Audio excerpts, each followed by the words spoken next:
Jadi kami tidak menyebut gagal ginjal, tapi kami menyebut kasus ini keracunan obat sirup yang salah satunya menjadi penyebab utama gagal ginjal akut progresif atipikal pada anak. Jadi keracunan. Karena ini sengaja dicampur untuk mendapat nilai ekonomis yang kemudian menghilangkan nyawa manusia.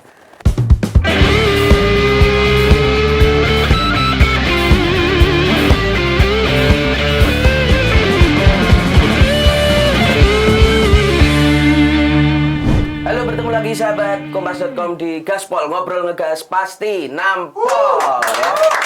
Ini menjadi episode kedua kita di season kedua dan kita akan membahas tentang dinamika apapun yang terjadi di negara ini bersama rekan saya Bung Dito. Yes, hari ini kita akan membahas sebuah isu yang menjadi topik perbincangan lah kurang lebih 2 minggu 3 minggu terakhir ya, yaitu kasus gagal ginjal yang tiba-tiba merebak lagi di Indonesia.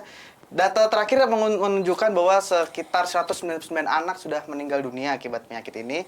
Lalu itu yang meninggal, untuk yang sakit ada sekitar 300 korban. Nah, di sini kita akan bicarakan mengenai penyakit ini dan juga apa sih yang menyebabkan kok penyakit ini tiba-tiba merebak dan kira-kira langkah apa yang bisa dilakukan. Kita mungkin tidak akan bicara soal kesehatan di sini, tapi kita akan bicara terkait tentang regulasi, tentang pemerintahan dan sebagainya ya. Di sini sudah bersama kami ada Pak Rizal dari Badan Perlindungan Konsumen Nasional. Selamat siang Pak Rizal. Selamat siang Mas Dito, Mas Tata. Mantap. Dan sebelah Mas Dito ada siapa juga Ada ini? Pak Awan, ini mewakili para keluarga korban ya Pak ya, sebagai kuasa hukum ya. Ya. Siap. Karena ini mungkin buat sahabat Kompas.com yang belum tahu, ini korban juga cukup banyak ya, korban meninggal dunia itu mencapai 199 orang. Ini data yang mungkin nanti kita akan bisa bicarakan, atau jumlahnya mungkin juga bertambah atau seperti apa, ini mungkin juga nanti kita akan bicarakan. Dan juga sedikit mereview sebenarnya kemarin salah satu yang dianggap menjadi penyebab ini adalah ada cemaran dari dua zat, etilen glikol dan dietilen glikol pada obat-obat sirup yang kemudian dikonsumsi oleh anak-anak ini, yang kemudian sudah fix ya ini menjadi penyebab gitu ya. Dan Badan Pengawas Obat-obatan dan Makanan juga sebenarnya sudah menarik 73 obat sirup ya hingga 10 November. Kita tutup, belum tahu akan bertambah lagi atau tidak, tapi sudah 73 obat sirup yang ditarik dari peredaran karena dianggap melanggar ketentuan tersebut, yaitu kandungan etilen glikol dan dietilen glikolnya melewati ambang batas yang ditentukan. Nah, kita mungkin langsung ngobrol-ngobrol aja nih, karena kita tahu di sini yang paling buat kita menyesalkan kan banyaknya korban. 199 itu bukan jumlah yang sedikit ya, apalagi anak-anak begitu. Mungkin kita mau bicara langsung dengan kuasa hukum para korban gitu ya, Pak Awan. Boleh diceritakan nggak sih Pak, dari yang Bapak dapatkan informasi dari keluarga korban nih, bagaimana sih mereka kok bisa tiba-tiba menjadi terkena penyakit ini lalu hingga meninggal dunia, lalu apakah memang obat-obatan yang mereka konsumsi itu tercemar itu atau gimana prosesnya tuh? Karena kan kok tiba-tiba bisa terjadi, ini gimana kalau dari keluarga korban? Ya, ini pertama kita kan mendatangi rumah korban ya, beberapa orang. Terus kemudian sebagai wujud dari duka cita dan prihatin dengan kondisi yang ada. Dari situ kemudian kita berdiskusi yang sampai tahapan kuasa dan gugatan. Nah, sebenarnya secara umum itu ada dua hal yang mereka ceritakan. Yang pertama adalah ketika mereka anaknya itu mengalami sakit demam tinggi, itu mereka rata-rata yang ngasih kuasa kami itu datang ke fasilitas kesehatan pertama BPJS. Jadi di sana mereka mendapatkan salah satunya obat penurun panas, paracetamol. Yang di kuasa kami itu ada dua merek yang diminum. Yang pertama adalah Avifarma, paracetamol dari Avifarma, dan dari Universal Pharmaceutical. Nah, ada dua hal. Yang pertama, mereka anaknya sakit, demam tinggi, minum paracetamol di fasilitas kesehatan. Setelah itu panasnya turun hari kedua. Tapi rata-rata hari ketiga dan keempat baru ada ini yang penting ini. Gejala apa? Yaitu tidak bisa pipis anaknya. Sampai muntah-muntah. Ada juga demamnya, tapi sebagian. Tapi rata-rata tidak bisa pipis dan muntah-muntah. Terus kemudian mereka ke rumah sakit. Dari situ ada dinyatakan bahwa ada kerusakan ginjal, bahkan yang disampaikan oleh korban itu sangat cepat. Jadi ada yang cerita begitu masuk ke rumah sakit yang ada di wilayah mereka itu sudah apa sih 1, 2, 3 itu stadium Stadiumnya sudah langsung. stadium 3 ya kan. Hari kedua sudah stadium 6 yang harus dirujuk ke rumah sakit yang mempunyai fasilitas yang lebih. Akhirnya rata-rata di RSCM. Jadi ada 2 itu. Jadi pertama mereka minum paracetamol turun, terus kemudian minum ada gejala kedua. Jadi rata-rata ceritanya seperti itu.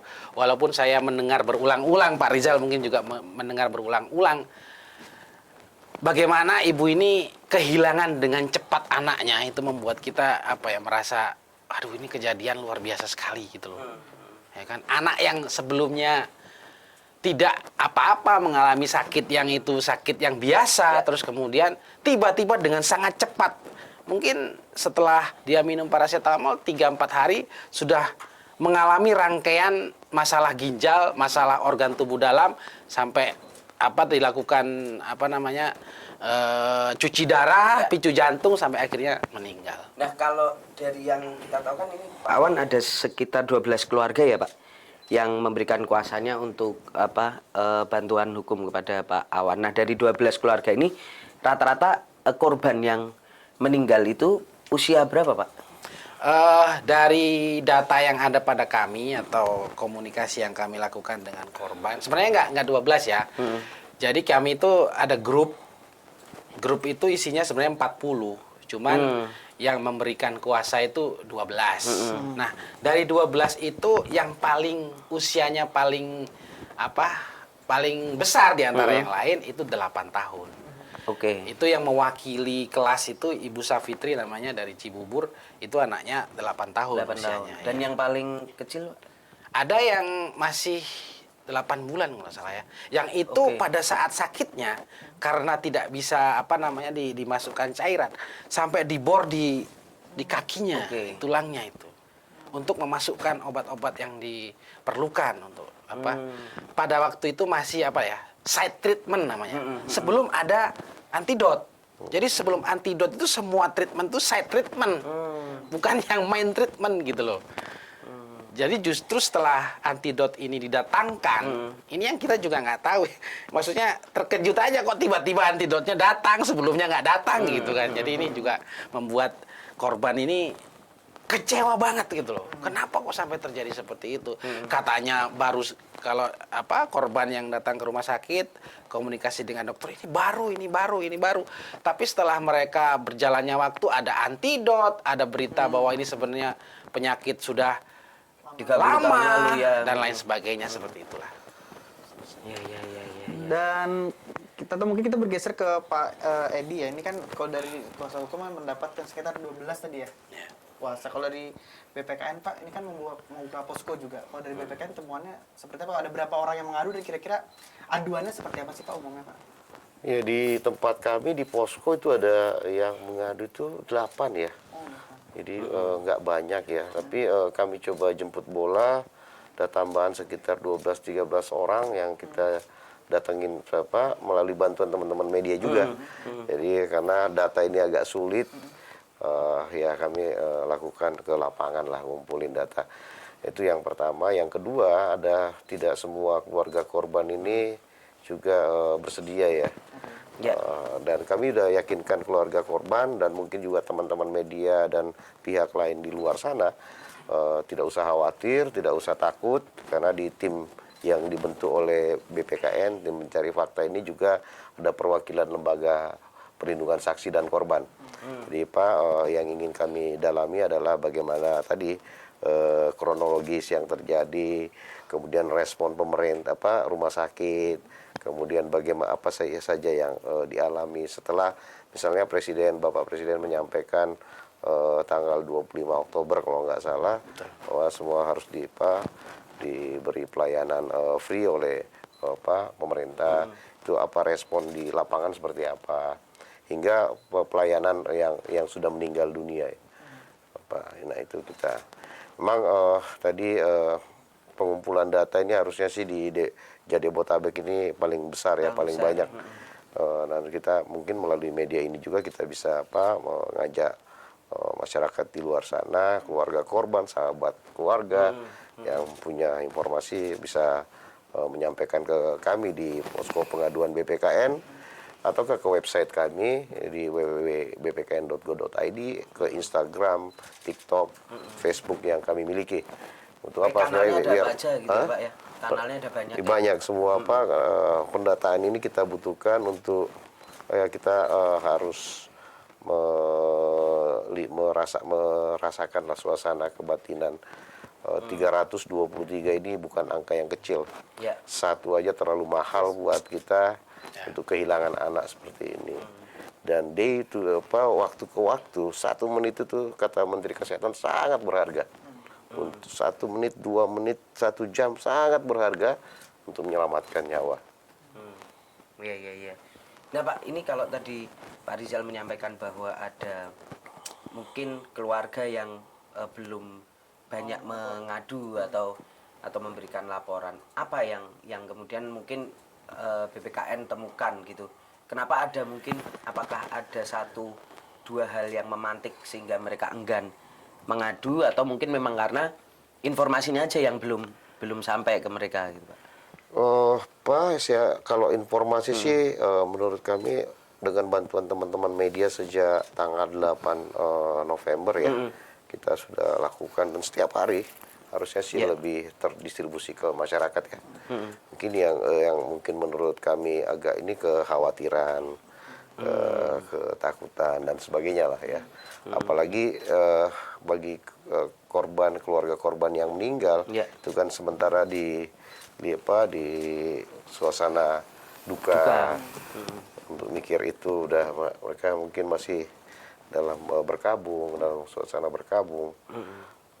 Dan juga ketika kita wawancara keluarga suasana berkabung itu kan harus dengan pendekatan kekerabatan lah.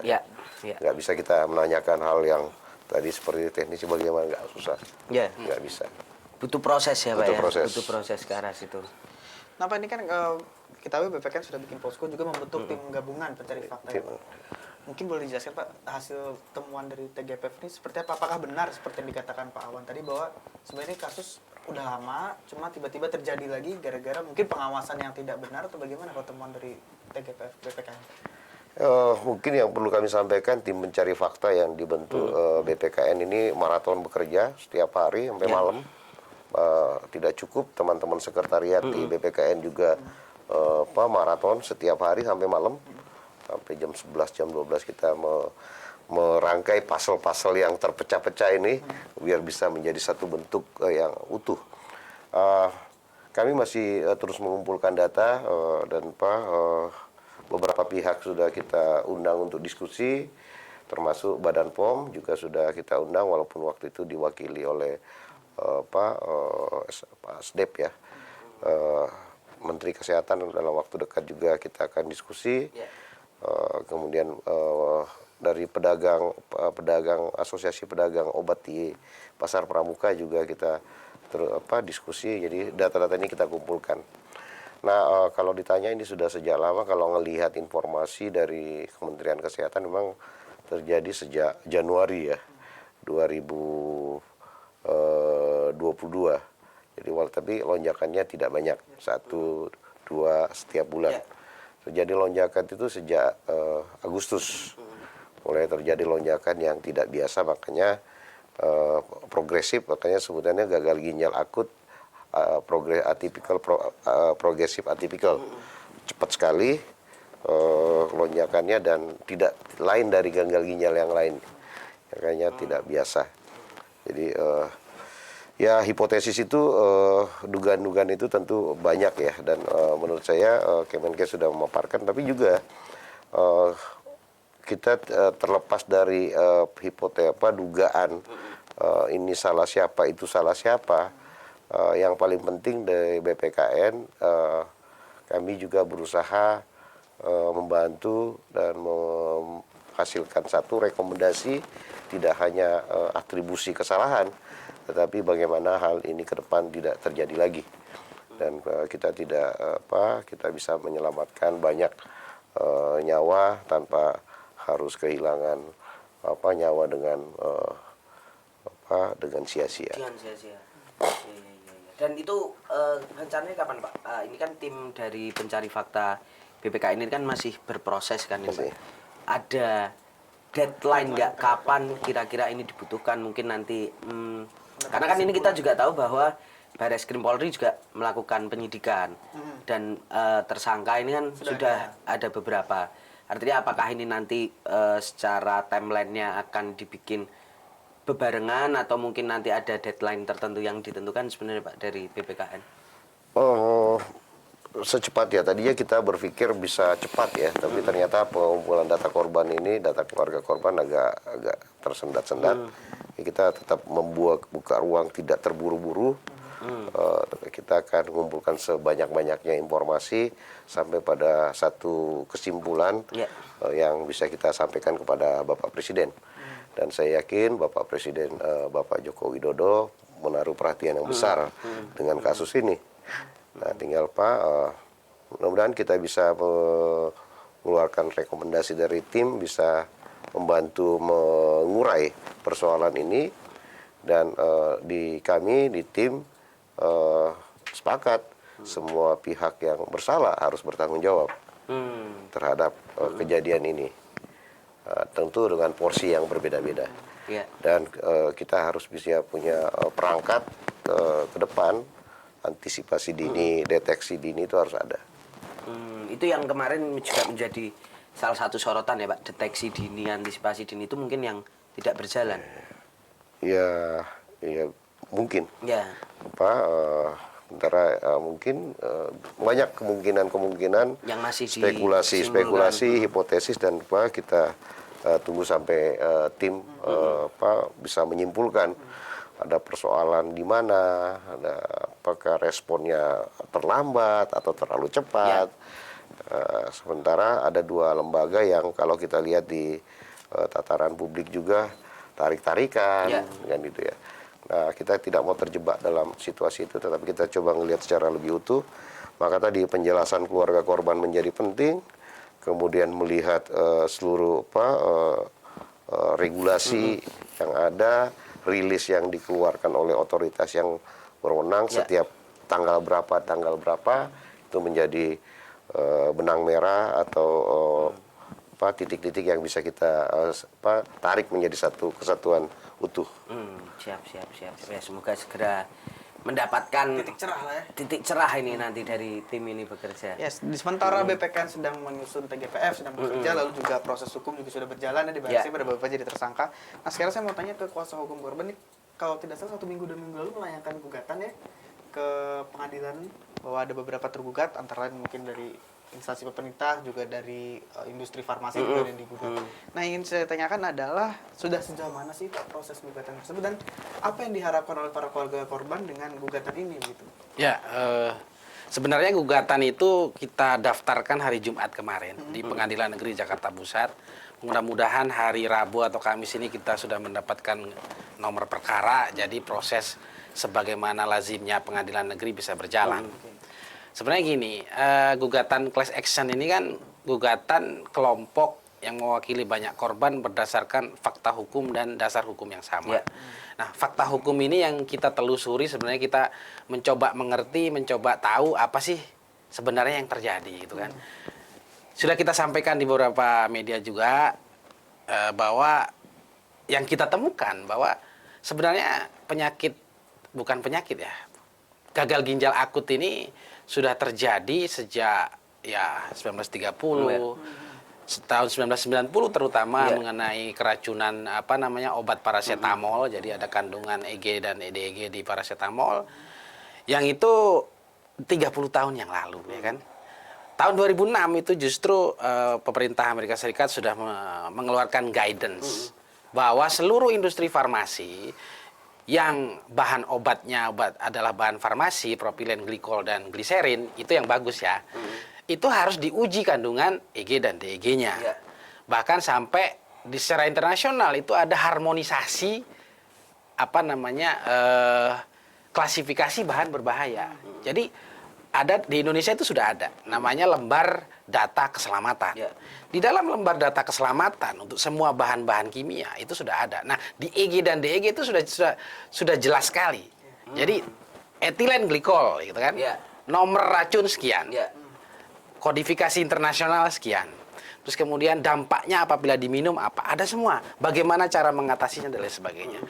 Itu sudah ada dan dilampirkan oleh perusahaan-perusahaan kimia yang punya sediaan bahan kimia itu. Artinya secara internasional, secara proses yang ada di Indonesia, EG dan DEG itu sudah ada. Bahkan dunia farmasi saya kira sudah tahu ya, tahu betul bahwa untuk mencampur produk bagus mereka propilin glikol dan gliserin, ya harus dicampur EG dan DEG supaya murah, ya kan? Atau bahkan dipalsukan sekalian pakai EG dan DEG. Itu sudah hal yang saya kira dunia farmasi sudah tahu itu karena sudah lama, ya kan? Nah, kita melihat ini masalah, ya kan? Karena ini sudah lama berjalan dan dunia farmasi saya kira sudah tahu secara internasional juga sudah jelas, guidance ada. Kemudian di Indonesia juga LDK tadi ada, lembar data keselamatan itu sangat penting. Harusnya kita itu melihat bahwa kita dan korban berdiskusi seharusnya sebelum ini terjadi, ya kan, ada sistem yang melihat bahwa ada potensi besar nih, bakalan ada masalah di sini, gitu kan. Apalagi ini langsung terhadap obat. Artinya di obat itu ada dua, Mas. Jadi yang pertama itu obat itu harus CPOB. CPOB itu cara pembuatan obat yang baik. Ya, jadi kalau sebelum izin edar itu perusahaan harus punya Certificate CPOB. of Analysis terhadap bahan-bahannya. Kemudian setelah Certificate of Analysis itu lengkap, baru dapat sertifikat CPOB, baru kemudian izin edar diberikan. Nah, dalam proses ini tujuannya adalah salah satunya untuk mutu. Jadi bagaimana bahan obat itu kemurniannya terjaga. Bayangkan loh, kemurniannya loh ya. Yang kedua, kualitasnya terjaga. Kalau ada cemaran EG dan DEG, harusnya dalam proses itu kemurnian ini sudah terdeteksi nggak murni gitu kan. Yeah. Yang kedua juga, di BPOM itu sebagai satu-satunya lembaga pengawas obat dan makanan, itu ada fungsi dan tugas khusus untuk mengawasi bahan berbahaya. Jadi, dan EG dan DEG adalah bahan berbahaya. Memang betul yang disampaikan bahwa EG dan DEG itu bukan bahan farmasi. Memang betul. Karena dia bahan berbahaya, ya kan? Jadi dia harus diawasi oleh Badan POM. Apalagi sudah tahu kalau ini bakalan dicampur nih. Harusnya sudah ada standar, ada mekanisme, ada sistem dari awal di perusahaan farmasi yang diawasi oleh BPOM. Nah, itu bagian BPOM. Nah, bagian Kemenkes apa? Ketika sudah ada standar bagaimana racun ini tidak masuk ke obat. Sebenarnya di Kemenkes itu membawahi fasilitas kesehatan, ya kan? Sampai bawah, BPJS dan lain sebagainya. Itu di internasional sudah ada protokol bagaimana mengatasi apabila terjadi keracunan EG dan DEG. Ada protokol penanganannya. Pasti ada. Ya kan, di Eropa, di Amerika ada. Tinggal itu kan Di ini kan ya, Pak. ya, diadopsi di sini, disesuaikan dengan kondisi yang ada. Nah, ketika awal-awal kasus ini disorot publik, kemudian bulan September, Oktober mulai naik, itu saya dengar waktu itu tidak ada protokol, ya kan? Tidak ada standar. Ini kan menyakiti gitu loh. Menyakiti korban. Loh, kok bisa? Padahal tiba-tiba bulan Oktober ada obatnya. Kalau sesuatu itu sudah ada antidotnya, antidot itu kan pasti melalui proses. Berarti ini sudah ada. Tiba-tiba muncul itu antidot gitu loh. Tiba-tiba aja. Nah, korban yang mewakili itu Bu Safitri itu hanya selang beberapa hari itu setelah anaknya meninggal, antidot muncul gitu loh. Wah, itu kan menyakiti gitu. Bagaimana proses ini yang seharusnya bisa dari awal itu diantisipasi, bahkan ada sistem, itu malah dibiarkan, seakan-akan dibiarkan, kemudian atau tidak tahu, atau tidak mau tahu, atau bagaimana ya. Akhirnya terjadi seperti itu. Ini yang kita ungkap bersama-sama dengan korban. Dari proses penelusuran itulah korban merasa harus ada upaya yang lebih. Makanya ini gugatan dilayangkan kepada karena kita mewakili yang mengkonsumsi Aviv Pharma dan Universal Pharmaceutical, jadi tergugat 1 dan 2-nya adalah Afi Farma dan Universal Pharmaceutical. Tergugat 3, 4, 5, 6, 7 itu adalah supplier dari Afi Farma dan Ya, Universal Pharmaceutical. Tergugat 8 adalah BPOM, tergugat 9 adalah Kementerian Kesehatan. Ya, ya, ya, ya. Ya, semoga ini nanti juga kita menunggu masih prosesnya ya untuk Pak Awan. Kemudian dari BPKN sendiri, Pak Rizal, ini gimana? Ada tanggapan yang kemudian gugatan yang masuk ke tadi kita lihat ada 9 lembaga dari mulai perusahaan farmasi, Kemenkes, BPOM dan lain sebagainya.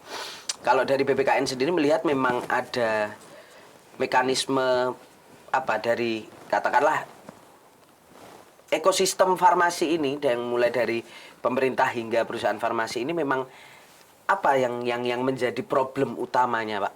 Kenapa kemudian hal ini bisa terjadi gitu?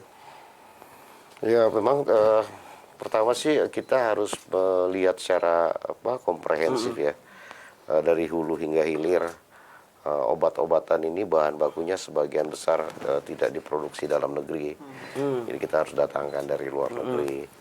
Kemudian proses mendatangkan dari luar negeri juga itu harus ada mekanisme pengawasan di dalam, sampai itu tersedia untuk dikonsumsi oleh masyarakat juga harus ada pengawasan.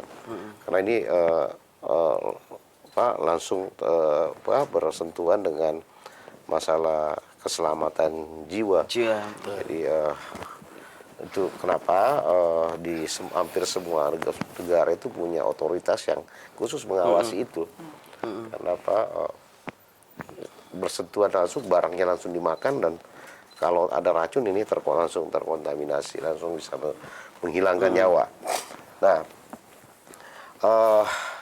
sebenarnya tadi Mas Awan juga udah cerita, jadi atmosfernya kita, industri farmasinya juga sebenarnya sudah cukup lama ya, bukan industri yang baru muncul. Dan sebenarnya apa yang boleh, apa yang nggak boleh itu sudah ada Clear, aturannya, ya, sudah clear. Tinggal praktek lapangannya itu seperti apa. Contoh ya, misalnya ada spekulasi bahwa propilen glikol, glycerol pada saat itu naik ya harganya ya, sehingga untuk tetap bisa diproduksi dicampur nih yang bahan yang EG ini. Ya seperti itu, harus ada yang mengawasi itu dari hulu hingga hilirnya. Di hilir pun ketika tersebar, karena obat-obat ini dijual umum di warung-warung kaki lima, toko-toko kelontong tersedia. Harus ada pihak-pihak yang juga melakukan pengawasan di sana. Dan sebenarnya pemerintah ini punya instrumen yang luar biasa, yang sangat lengkap. Mulai dari Badan POM, kesehatan ada dinas kesehatan, ada kementerian yang di daerah ya, dinas-dinas daerah yang bisa melakukan itu, mengecek itu, sehingga tadi kita bisa menghindarkan masyarakat kita dari resiko.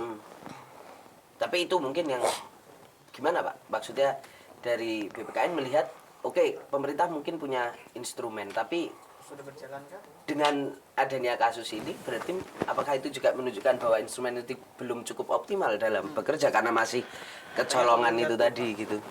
Ya, ini dugaan ya. Ya. Kami juga awalnya menduga, ya. Tapi biarkan nanti tim ini bekerja sampai mendapatkan hasil yang maksimal. Ya, dugaan ada pengawasan tidak maksimal, ada kecolongan masuknya bahan baku. Kemudian ada respon yang kurang cepat, kemudian ada konflik antar institusi, entitas, sehingga respon penanganan itu tadi protokolnya lama.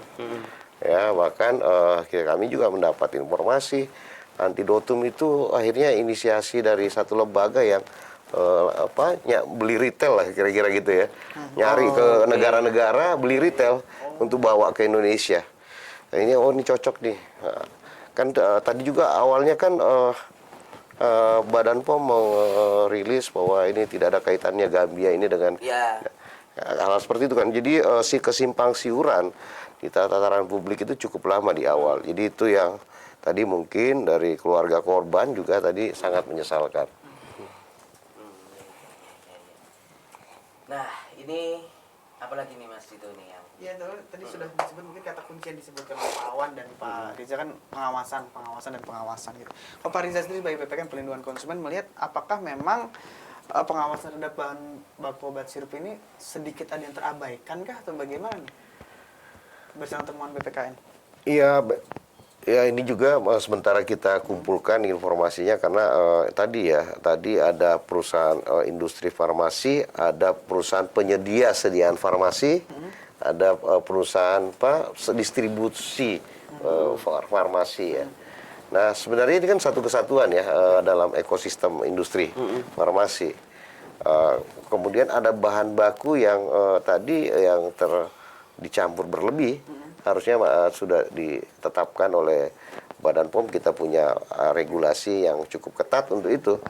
Harusnya bisa diantisipasi sejak dini, ambang batasnya berapa itu bisa dicek. Tadi tidak cukup sertifikat CPOB, CDOB, izin edar juga, di situ ada praregistrasi, registrasi. Dalam proses registrasi ada evaluasi, uji kelayakan, uji keamanan, ada tim yang menguji itu sampai keluar izin edar. Beredar pun menurut kami harus ada pengawasan post market. Oke, pengawasan post market. Yang harus dilakukan juga. Nah, dari proses itu Pak, mungkin dari temuan TGPF sepanjang ini kan disebutkan bahwa ada sertifikasi dari awal sampai kalau saran dari BPKN ada post market. Terus sebenarnya kalau dari pemeriksaan oleh TGPF sih udah ada ininya belum sih Pak? Ada celah yang mengakibatkan masalah ini nggak dari proses tersebut? Ini kita masih ini ya, jadi belum ada yang bisa disampaikan karena masih dikumpulkan data-datanya. Yang jelas Pak Badan POM sudah kita diskusi dalam waktu dekat dengan Menteri Kesehatan. Kita akan ngumpulin data seperti apa sih kasus jadi kami tidak menyebut gagal ginjal, tapi kami menyebut kasus ini keracunan obat sirup yang salah satunya menjadi penyebab utama gagal ginjal akut, progresif, atipikal pada anak. Jadi keracunan. Karena ini sengaja dicampur untuk mendapat nilai ekonomis yang kemudian menghilangkan nyawa manusia. Oke, itulah tadi di sesi yang pertama ini kita sudah membahas soal mengapa ini bisa terjadi lah dari kacamata korban, lalu juga mungkin dari apa yang dilakukan BPK untuk prosesnya. Ada loh yang dipaksa pulang. Dipaksa pulang dari rumah sakit. Karena Sampai orang tua korban bilang ke saya, anak saya tuh sekarang hanya berupa angka. Ya kan, angka kematian. Bahkan loh, Mas, ketika saya di rumah sakit, ketika itu masuk ruang perawatan khusus, anak saya itu sudah nggak ada namanya. Sudah bed sekian, nomor sekian. Dan habis itu meninggal. Artinya secara individu saya itu merasa anak saya sudah hilang sebelum meninggal. Gitu.